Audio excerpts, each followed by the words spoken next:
বলো নবীজির বাম পাশে একটা জায়গা আছে, ওই জায়গাটা এখনো খালি আছে। এই জায়গার মধ্যে আমি ওমর ঘুমাইতে চাই।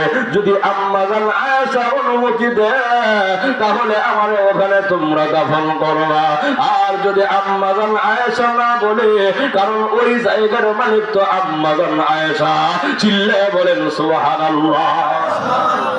কারণ আমি ওমর যদি এখন বলি আমারে তোমরা ওখানে দাফন করে দিবা, আর যদি তোমরা আমারে ওখানে দাফন করো, আম্মা জান আয়েশার অনুমতি ছাড়া যদি দাফন করে দাও, তাহলে কিয়ামতের কঠিন ময়দানে আল্লাহর আদালতের সামনে আমি ওমর জবাব দিতে পারবো না।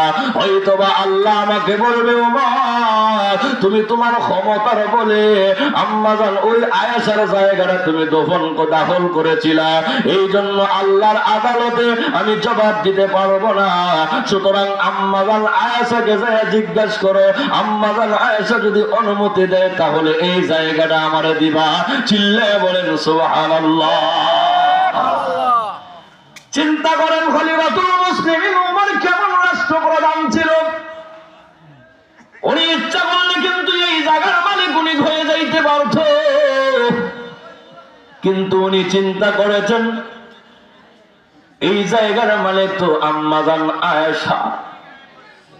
আল্লাহর নবী বলেন, সাহাবীরা রে, আমার আল্লাহ প্রত্যেকটা মানুষের নাবি তৈরি করেছেন, যার যেই জায়গায় দাফন করা হবে ওই জায়গার মাটি দিয়ে তার নাবিটা আল্লাহ বানিয়েছেন। আমার আর আপনার যেই জায়গার মাটি দিয়ে আমার নাবি বানিয়েছেন ওই জায়গায় আমার আপনার দাফন করা হবে। এটা নবীর কথা। কার কথা? নবীর কথা। হুজুর তাহলে আমরা দেশের মানুষকে যে পুরায়া দেয়, আমরা দেশের বহুত মানুষ আগুনে পড়ে যায়, মানুষ দেখা যায় পানিতে ডুবে মারা যায়, তাহলে তার কোন জায়গার মাটি দিয়া? প্রশ্ন আসেনি না? আসে না? আছে।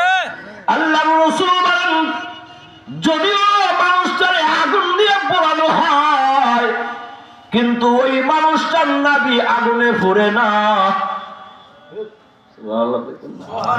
আপনারা চেক করে দেখেন, দেখবেন হিন্দুদেরকে পোড়ায়, সব পুড়লেও ওই নাবির জায়গার এই গোশতটা পুড়ে না।